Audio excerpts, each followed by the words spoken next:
Dragon Ball Z is one of the most successful media franchises of all time for many great reasons: transformations, characters, artwork, and so much more. But one of the most fundamental aspects, in my opinion, is the attacks and displays of power. Some of the best moments in the show feature these giant, flashy battles of energy. Throughout the series, we have seen Ki been used in all sorts of ways, which leads me to today's discussion: the ever-changing form and weird nature of Ki.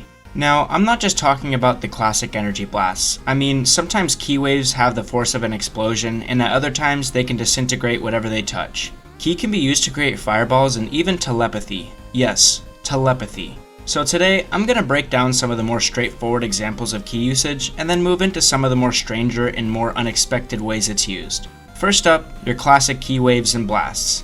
These can have a number of different effects depending on, well, what would be the most effective for the situation. We've heard that the nature of these attacks can be changed based on the amount of Ki used. This is probably relative to the user's Ki reserves, but we really don't get a clear explanation. Sometimes we see Ki blasts pushing targets back with an immense force. It almost feels like these attacks also have weight behind them, like physical weight. Other times, these attacks don't just push, they explode on impact, like the sphere attacks we see in battles. A good example is Vegeta's constant spam of Ki blasts, where every hit causes an explosion. There are also moments where a wave or blast doesn't just explode, but it straight up disintegrates the target. Take Cell or Majin Buu for an example, who are destroyed down to the cellular level. Sure, you can argue that it's the crushing pressure or the explosive force doing this, or even the nature of the Spirit Bomb in Buu's case, but we get a few statements that imply otherwise. Now we got beams. Beams, on the other hand, are in their own category. They are usually more precise and focused, often having a disintegration type effect. A great example of this is the Special Beam Cannon or Frieza's Death Beam. And then we have discs, some of the most potent Ki attacks, though they're rarely used by strong characters. These discs seem to bypass durability in a way that other attacks don't, likely because of the unique structure of the attack. Kinda like how beams puncture targets, but discs have a more specialized destructive capability. And whether it's beams, blasts, waves, or discs, these attacks, if they don't explode, push, or disintegrate, often generate immense heat. And here's a fun fact: most Ki attacks can be fired from pretty much any part of the body. We have seen Ki blasts that come from the eyes, mouth, feet, hands, and even some weird shit that Cell Max was doing with his whole body to fire Ki attacks. And now, let's move on to some more interesting and bizarre uses of Ki. Boosting with Ki. Some attacks create a pushing force, and you can actually use that force to boost yourself. For example, Goku uses the Kamehameha as a propulsive force to move around or gain speed in battle. Next up, there's the self-destruct attack. Somehow, you can focus your Ki and just blow yourself up. But how is this more effective than just releasing all your Ki into a single blast? I'm sure there will be someone to come up with the headcanon on why it's effective, but it was never really explained well enough from the series in my opinion.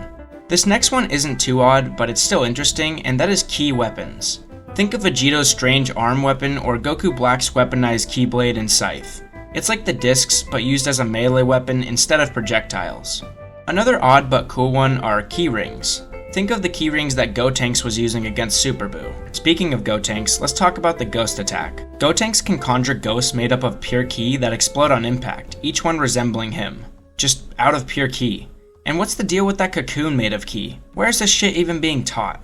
Ki cloaks are another weird one. I'm not talking about the usual power-up aura, but the kind that Goku used when he was fighting the trio of Danger in the Tournament of Power to negate Lavender's poison attacks.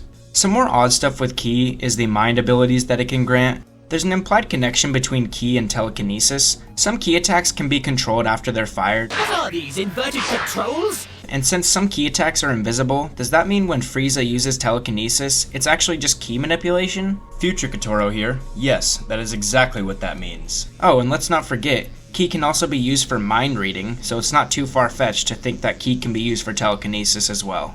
We also have different types of Ki, like regular Ki and God Ki. What's the difference? Well, one's godly, I guess. The real difference is that with God Ki, you can sense other God Ki users. That's really it. We got Genki as well, which is life Ki, which is also different from regular Ki, but at the same time is a part of regular Ki itself. Kind of like how a square is a rectangle, but a rectangle isn't a square.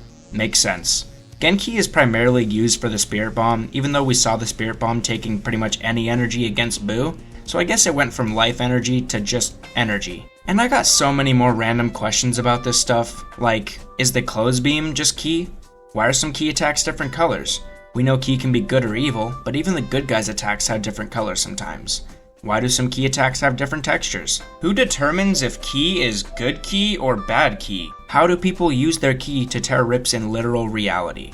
There are so many more strange one-off examples of Ki usage as well. We could spend hours discussing it. For example, Goku creating a dragon out of pure Ki, or using Ki to even revive himself after death. And this all just kinda makes me question, what's the deal with Ki? We've seen it do miraculous things, acting in all sorts of ways based on the user's intent. Some people think it's all about Ki control, and maybe that's true.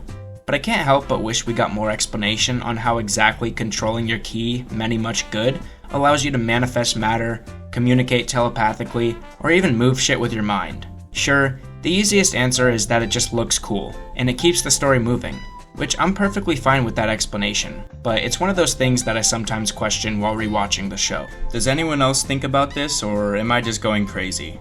Let me know in the comments below, and thank y'all for watching. That's all I had to talk about. Take care.